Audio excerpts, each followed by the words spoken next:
Bienvenue dans cette nouvelle édition du QG News. Voici les titres de l'actualité. La gestion des nouveaux défis sécuritaires africains au menu du forum de Dakar qui s'est ouvert ce lundi au Sénégal. Une 4e édition placée sous le thème « Défis sécuritaires actuels en Afrique pour des solutions intégrées ».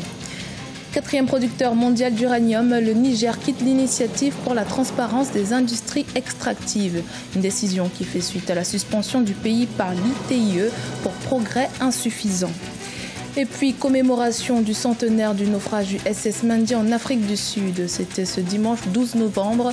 Les hauts dignitaires et militaires étaient réunis dans la ville de Johannesburg. La 4e édition du Forum international de Dakar s'est ouverte ce lundi au Sénégal. Ce sommet portant sur les grandes questions concernant la sécurité sur le continent, notamment la lutte contre le terrorisme, réunit pendant 48 heures les experts de la sécurité africaine. Ashley Duprat. C'est devenu l'un des rendez-vous majeurs de la sécurité africaine.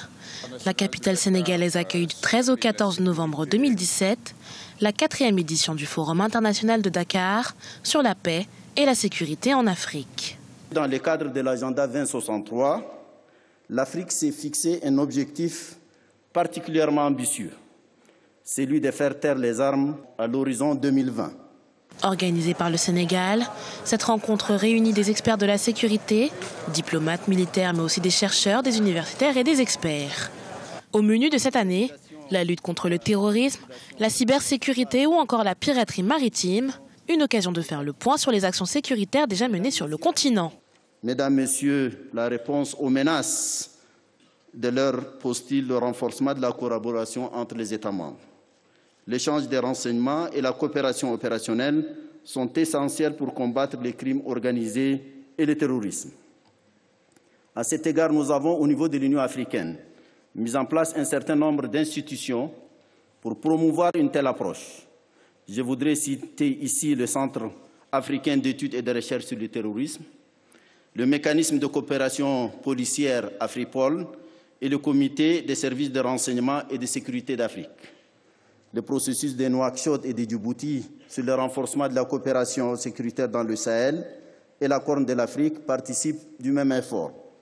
Nous sommes en train de les unifier pour plus de cohérence dans notre action. D'une durée de 2 jours, la 4e édition du Forum international de Dakar devrait accueillir plus de 700 participants.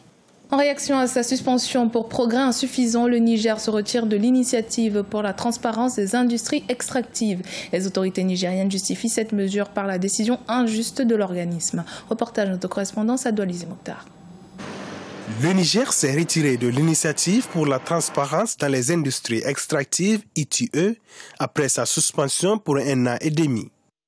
L'ITIE reproche au pays le manque de transparence sur certaines données et les arrestations de plusieurs représentants de la société civile qui s'intéressaient à ces dossiers. Selon les autorités, ce retrait est justifié par le fait que le conseil d'administration de l'ITIE s'est mêlé d'une affaire judiciaire au Niger. Allusion faite à l'Uranium Gate, cette affaire a rebondissement lié à une douteuse vente présumée d'uranium.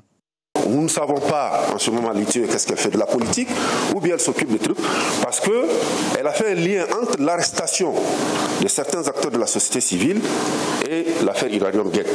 Le Niger ayant trouvé que cette décision est injuste, par lettre du 25 octobre 2017, commence à se désaffilier de l'ITIE. Créée en 2002, la norme ITIE est la norme internationale pour la transparence et la responsabilité entourant les ressources pétrolières, gazières et minérales d'un pays. Le Niger y a adhéré en 2005.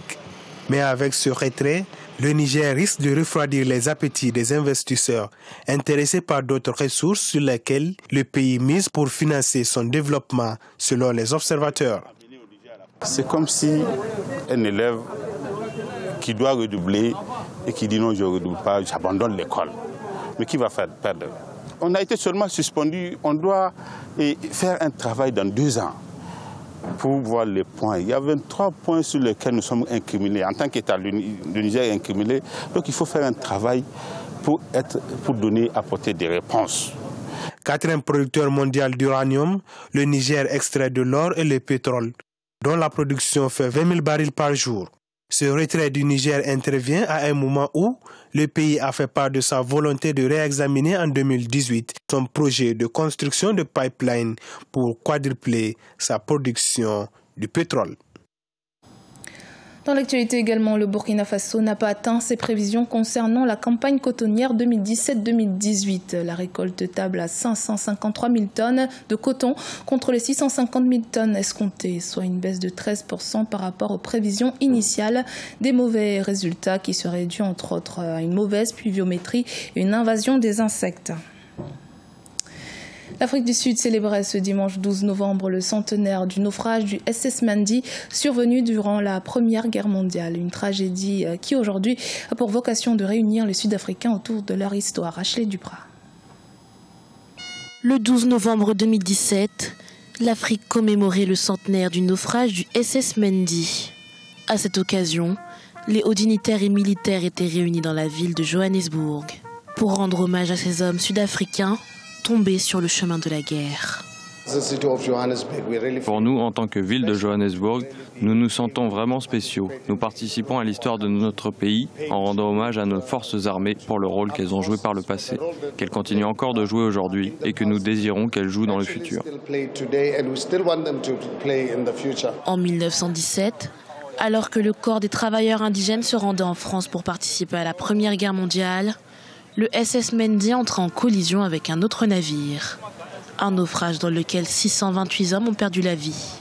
Aujourd'hui, les autorités sud-africaines cherchent à rassembler ainsi qu'à aider la population à mieux comprendre l'histoire du pays, délibérément laissée de côté dans les programmes scolaires.